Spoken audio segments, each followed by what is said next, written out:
বিষয়টা বিষয়বস্তুটা আগে বুঝতে তো অনেকদিন মনে রাখা যায় বিষয়টা। তো আমরা রামায়ণের কাহিনী জানি। রামায়ণের কাহিনীতে আছে যে রামচন্দ্র যখন সীতাকে রাবণপুরী থেকে উদ্ধার করে যখন অযোধ্যায় নিয়ে আসলেন, সেখানে অশ্বমেধ যজ্ঞ করলেন। অশ্বমেধ যজ্ঞ করার পরে যে ঘটনাটি ঘটল, অশ্বমেধ যজ্ঞের নিয়ম হলো একটা হৃষ্টপুষ্ট ঘোড়াকে যদি অশ্বমেধ যজ্ঞ স্থল থেকে ছেড়ে দেওয়া হয়, এটা স্বর্গ মর্ত্য পাতাল ত্রিভুবন ঘুরে এসে যখন আবার যজ্ঞস্থলে আসে, সেখানে সেটাকে যজ্ঞের এখানে থেকে কেটে মাংস খেয়ে যজ্ঞের সমাপ্তি ঘটে। এই ছিল রীতি রেওয়াজ। আর আরেকটা বিষয় হলো অশ্বমেধ যজ্ঞ করার বিষয়টি হলো আগের দিনে রাজারা একরাট, সম্রাট, রাজাধিরাজ এরকম উপাধি গ্রহণ করার আগে অশ্বমেধ যজ্ঞ করে তারপর এটা জানান দিত যে তার মানে পদবি পরিবর্তন হচ্ছে। তো এখানে যে আমাদের যে মূল বিষয়টা আমরা জানবো যে কবিতার তাৎপর্য, আমরা লব কুশের জীবন কাহিনী এখানে আমরা কিছুটা অংশ করতে পারবো। যে আমরা দেখলাম যে সীতাকে আবার প্রজারা যখন কানে কানে বলছেন বা গুঞ্জরণ করছেন সীতাকে নিয়ে রাবণপুরীতে ছিল, তখন রামচন্দ্র বাধ্য হয়ে সীতাকে আবার বনবাসে পাঠিয়েছেন।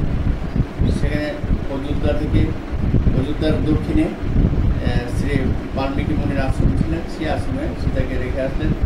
সেখানে তখন সীতা দেবী গর্ভবতী ছিলেন। তো সেখানে দুটি সন্তানের জন্ম হলো, নাম রাখলেন বাল্মীকি, লব ও কুশ। আর লব কুশ তারা সেখানে আশ্রমিক শিক্ষায় বড় হতে লাগলো। একসময় দেখা গেল তারা যুদ্ধবিদ্যায়ও পারদর্শী হয়ে উঠছে। তাদের বয়স তখনও কম ছিল, 10-12 বা এরকম ছিল। একটা সময় হয়েছে তাদের মধ্যে অনেক শক্তি সামর্থ্য এসেছে। আমরা জানি যে রামচন্দ্রের পুত্র, এটা কি বলে বংশানুক্রমিক ক্ষমতায় তার মধ্যে থাকবে, ধনুর্বিদ্যায় পারদর্শী হয়ে ওঠে। সেই লব কুশকে একদিন বাল্মীকি ডেকে আনলো, বললো যে লব কুশ, তোমরা দুই ভাই আশ্রমের দায়িত্ব নিতে হবে। আমি 1200 শিষ্য নিয়ে আমি হিমালয়ের চিত্রকূট দেশে যাচ্ছি। সেখানে আমরা অনেক দিন সাধনায় মগ্ন থাকবো, তারপর আবার ফিরে আসবো। ততদিন পর্যন্ত তোমরা দুই ভাই আমাদের আশ্রমের যে দায়িত্ব, তোমার মা যে থাকবে আশ্রমে, সেই দায়িত্বগুলি তোমরা পালন করবে। এবং তারা দুই ভাই খুব খুশি, কারণ এই প্রথম বাল্মীকি মুনি তাদের উপর দায়িত্ব দিয়ে মানে চলে যাচ্ছেন অনেক দিনের জন্য, তারা একটা বিশাল দায়িত্ব পাচ্ছে। তারা খুব খুব খুশি। কিন্তু বাল্মীকি মনে মনে ভাবছেন যে এখান থেকে যাওয়ার পর মানে তাদেরকে বলে গিয়েছেন যে কোনো বিপদ কিন্তু ঘটাবে না, এখানে কোনো কিছুই যাতে না হয়, শান্তিতে থাকবে। কিন্তু বাল্মীকি এটা জানেন যে এখান থেকে যাওয়ার পরই একটা বিপদ ঘটবে, বিপদ যে কিছু একটা হবে। কেন জানতেন? কারণ এই রামায়ণটা ইলেকশন, বাল্মীকি মুনি ইলেকশন। সংস্কৃতি রামায়ণ কে রচনা করছেন তোমরা জানো তো? সংস্কৃতি রামায়ণ লেখছেন বাল্মীকি। আর কি বলে বাংলায় রামায়ণ কে রচনা করছেন? কৃত্তিবাস। গুড। আর মহাভারত কে রচনা করছেন সংস্কৃতে?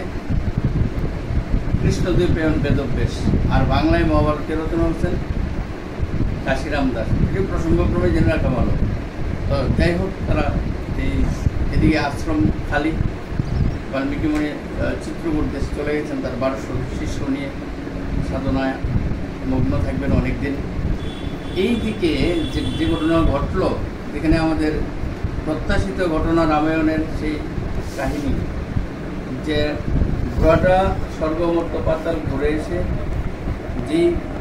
যেখানে আশ্রমের যেখানে যজ্ঞ সমাপ্তি হবে, এই যজ্ঞস্থলে ছিলেন মানে দেবতা থেকে শুরু করে অনেক হাজার হাজার ব্রাহ্মণ সেখানে ছিল। এই এক লাইন করি, ত্রৈলোক্য বিজয় যজ্ঞ বড় পরিপাটি, আতপ তন্দুলে হুম করে কোটি কোটি। হুম মানে কি? হুম মানে যজ্ঞের মধ্যে আহুতি দেওয়া। আতপ তন্দুল দিয়ে আসে, চাল দিয়ে, আতপ চাল দিয়ে। লক্ষ লক্ষ শুভ্রবস্ত্র ব্রাহ্মণের হাতে, ইন্দ্র যম বরুণ সে যজ্ঞ চারিভিতে, মানে লক্ষ লক্ষ শুভ্রবস্ত্র, মানে পোশাক, মানে নতুন পোশাক। এখানে শুভ্র মানে সাদা বোঝায়, কিন্তু এখানে নতুন পোশাক ব্রাহ্মণের হাতে নিয়ে, এবং ইন্দ্র যম বরুণ দেবতা এখানে যজ্ঞের চারিদিকে ছিলেন। প্রায় যজ্ঞ সমাপন এই ক্ষণে, যজ্ঞটা এইমাত্র শেষ হয়ে যাবে, দৈবের নির্বন্ধ ঘোড়া গেল সে দক্ষিণে। কিন্তু ভাগ্যক্রমে দৈবের নির্বন্ধ মানে ভাগ্যচক্রে ঘোড়াটি সোজা দক্ষিণ দিকে চলে গেল। তুরক পবন বেগে করিল প্রয়াণ, উপস্থিত হইল বাল্মীকি মুনি স্থান।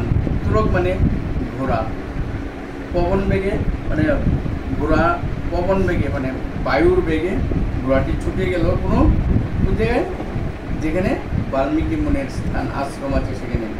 লবকুশ দুই ভাইয়ে ডাক দেয়া আনে, মুনি বলে লবকুশ শুনহ বিশেষ, তপস্যা করিতে যাই চিত্রকূট দেশ। মুনি ওই যে বললাম চিত্রকূট যাবে, তাদেরকে ডেকে এনে ঘটনাটি দায়িত্বগুলি তাদের হাতে দিয়ে দিল।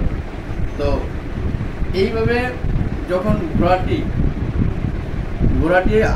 মানে স্বর্গ মর্ত্য পাতাল ঘুরে এসে যে মাত্র যজ্ঞের স্থানে তাকে বাধা হলো, যজ্ঞ শেষ হয়ে যাবে, সেই মুহূর্তে দৈবের নির্বন্ধে ঘোড়া গেল সে দক্ষিণে, মানে ঘোড়াটা ছুটে সোজা দক্ষিণ দিকে চলে গেছে। তো আমরা বলছিলাম যে ঘোড়াটি দৈবের নির্বন্ধে ঘোড়াটি গেল সে দক্ষিণে, যেখানে বাল্মীকি মুনির স্থল আশ্রম ছিল। তো ঘোড়াটি সেখানে ছুটে গেল। ঘোড়াকে রক্ষা করার জন্য ছিল শত্রুঘ্ন, আমরা বলি শত্রু, কবিতার মধ্যে লেখা হয়েছে শত্রুঘ্ন হলো রামচন্দ্রের ছোট ভাই। তারা 4 ভাই, হ্যাঁ, অযোধ্যার দশরথের 4 পুত্র, রাম, লক্ষ্মণ, ভরত, শত্রুঘ্ন। সেই শত্রুঘ্ন ছিল সেই ঘোড়ার দায়িত্বে। 2 অক্ষৌহিনী সৈন্য তার পেছনে ধাওয়া করছে, যাতে ঘোড়াটা যেখান দিয়ে যায় নির্বাধায় যাতে যেতে পারে, কেউ যাতে তাকে বাধা না দেয়।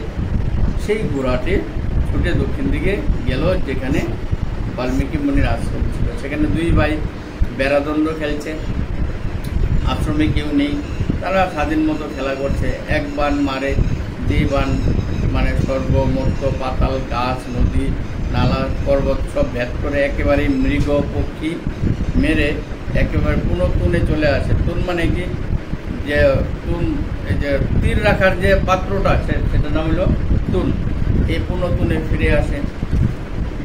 এরপরে কি হলো, তাদের এই অবস্থার মধ্যে ঘোড়াটি যখন সেখানে আসলো, তারা ঘোড়াটি দেখে প্রথমেই খুশি হলো, কিন্তু ঘোড়ার কপালে তারা কষ্ট পেল, মানে রাগ হলো যখন দেখলো ঘোড়াটির কপালে হেমপত্র লেখা। মানে হেমপত্র মানে হেম মানে স্বর্ণ, পত্র মানে পাতা, সোনার পাতায় লেখা আছে যে এই ঘোড়ার গতিপথ যে রোধ করবে তাকে অযোধ্যার রাজা রামচন্দ্রের সঙ্গে যুদ্ধ করতে হবে, এরকম হেমপত্রে লেখা আছে। এই লেখা দেখে তারা ক্রুদ্ধ হলো, এবং তারা জানে যে রামচন্দ্র সীতার সঙ্গে যে এরকম মানে খারাপ করেছে, বনের মধ্যে আরেকবার তাকে বনবাস করেছে, কিন্তু সেই রামচন্দ্র যে তার পিতা, সীতাই যে তার সেই মা, তাদের কিন্তু সেটা জ্ঞাত ছিল না। কিন্তু তারা ওই মানে বিষয়টা তাদেরকে রামায়ণ প্রতিদিন পড়ে, কিন্তু রামায়ণের কাহিনী যে তারাই মানে অংশীদার এই কথাটা তারা জানতো না। কিন্তু রামচন্দ্রের প্রতি তাদের প্রচণ্ড ক্ষোভ, যে সুযোগ পেলেই রামচন্দ্রকে মানে সঙ্গে যুদ্ধ করবে। যে মাত্র দেখলো রামচন্দ্র এই ঘোড়ার কপালে হেমপত্রে লেখা পেল যে অযোধ্যা রামচন্দ্রের সঙ্গে যুদ্ধ করতে হবে, তারা এইবার তো ঘোড়া আটটা দিয়ে যুদ্ধ করতেই হবে, এবার সীতার সঙ্গে যে ঘটনা ঘটে গেছে তার প্রতিশোধ নেওয়া যাবে, এটা মানে তাদের ভাবনা আর কি। কিন্তু আসল ঘটনা কিন্তু তারা জানে না রামায়ণের যে কাহিনী।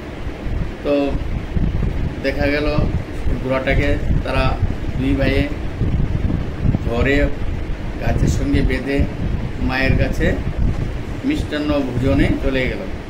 আমাদের কবিতার মধ্যে এতটুকুই আছে। আর বাকি অংশটা আমরা, বাকি যে ঘটনাটা এটা আমরা জানার সাথে পরবর্তী সময় আলোচনা করব। আজকে ছোট্ট আলোচনাটাই এখানে করা হবে।